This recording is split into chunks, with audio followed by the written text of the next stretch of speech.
एक समय की बात है, किसी नगर में एक साहूकार रहता था। उसके घर में धन की कोई कमी नहीं थी, लेकिन उसकी कोई संतान नहीं थी। इस कारण वह बहुत दुखी था। पुत्र प्राप्ति के लिए प्रत्येक सोमवार व्रत रखता था और पूरी श्रद्धा के साथ शिव मंदिर जाकर भगवान शिव और पार्वती जी की पूजा करता था। उसकी भक्ति को देखकर एक दिन माता पार्वती प्रसन्न हो गई और भगवान शिव से उस साहूकार की मनोकामना पूर्ण करने का आग्रह करने लगी। पार्वती जी की इच्छा सुनकर भगवान शिव ने कहा, हे पार्वती, इस संसार में हर प्राणी को उसके कर्मों का फल मिलता है और जिसके भाग्य में जो होता है उसे वह भोगना ही पड़ता है। लेकिन पार्वती जी ने साहूकार की भक्ति का मान रखने के लिए उसकी मनोकामना पूर्ण करने की इच्छा जताई। माता पार्वती जी के आग्रह पर भगवान शिव जी ने साहूकार को पुत्र प्राप्ति का वरदान तो दिया, लेकिन साथ ही यह भी कहा कि उसके बालक की आयु केवल 12 वर्ष होगी। माता पार्वती जी और भगवान शिव की बातचीत को सुनकर साहूकार को ना तो कोई खुशी हुई और ना ही किसी बात का दुख हुआ। वह पहले की भांति शिव जी की पूजा करता रहा। कुछ समय के बाद साहूकार के घर में एक पुत्र का जन्म हुआ। जब बालक 11 वर्ष का हुआ तो उसे पढ़ने के लिए उसने काशी भेज दिया। साहूकार के पुत्र के साथ में साहूकार ने उसके मामा को बुलाकर उसे बहुत सारा धन दिया और कहा, तुम इस बालक को काशी विद्या प्राप्ति के लिए ले जाओ और मार्ग में यज्ञ कराना। जहाँ भी यज्ञ कराओ वहाँ ब्राह्मणों को भोजन कराते और दक्षिणा देते जाना।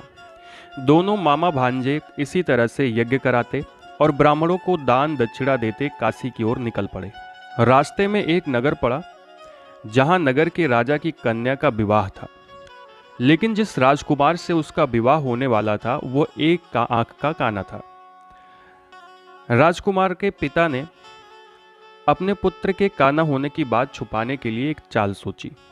उसने साहूकार के पुत्र को देखा। उसके मन में एक विचार आया, क्यों ना इस लड़के को दूल्हा बनाकर राजकुमारी से विवाह करा दूं और विवाह के बाद इसे बहुत सारा धन देकर इसको विदा कर दूंगा। राजकुमारी को अपने नगर ले जाऊंगा। लड़के को दूल्हे का वस्त्र पहनाकर राजकुमारी से विवाह करा दिया गया। लेकिन साहूकार का पुत्र ईमानदार था। उसने यह बात न्याय संगत नहीं लगी और उसने अवसर पाकर राजकुमारी की चुन्नी के पल्ले पर लिख दिया कि तुम्हारा विवाह मेरे साथ हुआ है, लेकिन जिस राजकुमार के संग तुम्हें भेजा जाएगा वो एक आंख का काना है। मैं तो काशी पढ़ने जा रहा हूं। जब राजकुमारी ने अपनी चुन्नी पर लिखी बातें पढ़ी और उसने माता पिता को यह बात बताई तो राजा ने अपने पुत्री को विदा नहीं किया, जिसके कारण बारात वापस चली गई।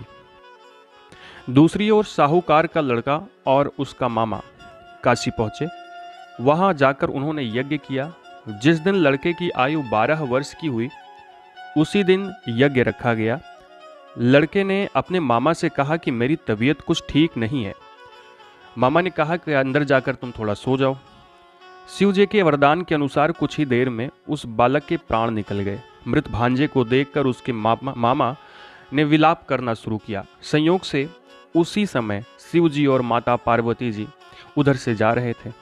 पार्वती जी ने भगवान से कहा, स्वामी, मुझे इसके रोने का स्वर सहन नहीं हो रहा।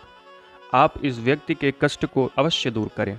जब शिव जी मृत बालक के समीप गए तो उन्होंने कहा, ये वही साहूकार का पुत्र है जिसे मैंने 12 वर्ष की आयु का वरदान दिया था। अब इसकी आयु पूरी हो चुकी है, लेकिन मातृ भाव से विभोर माता पार्वती ने कहा कि हे महादेव, आप इस बालक को और आयु देने की कृपा करें, अन्यथा इसके वियोग में इसके माता पिता भी तड़प तड़प कर मर जाएंगे। माता पार्वती के आग्रह पर भगवान शिव ने उस लड़के को जीवित होने का वरदान दे दिया। शिव जी की कृपा से वो लड़का जीवित हो गया। शिक्षा समाप्त करके लड़का मामा के साथ अपने नगर की ओर चल दिया। दोनों चलते हुए उसी नगर में पहुंचे जहां उसका विवाह हुआ था। उस नगर में भी उन्होंने यज्ञ का आयोजन किया।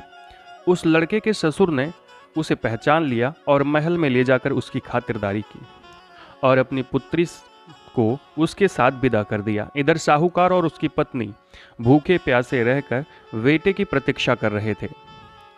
उन्होंने प्रण किया था कि अगर उनके बेटे की मृत्यु का समाचार मिला तो वो भी प्राण त्याग देंगे। परंतु अपने बेटे के जीवित होने का समाचार पाकर वो बेहद प्रसन्न हुए।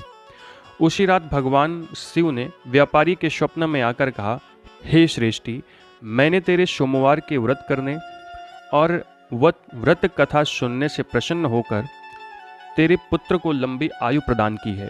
इसी प्रकार जो कोई सोमवार व्रत करता है और कथा सुनता है और पढ़ता है, उसके सभी दुख दूर होते हैं और समस्त मनोकामनाएं पूर्ण होती हैं। एक बार बोलो महादेव भगवान की जय।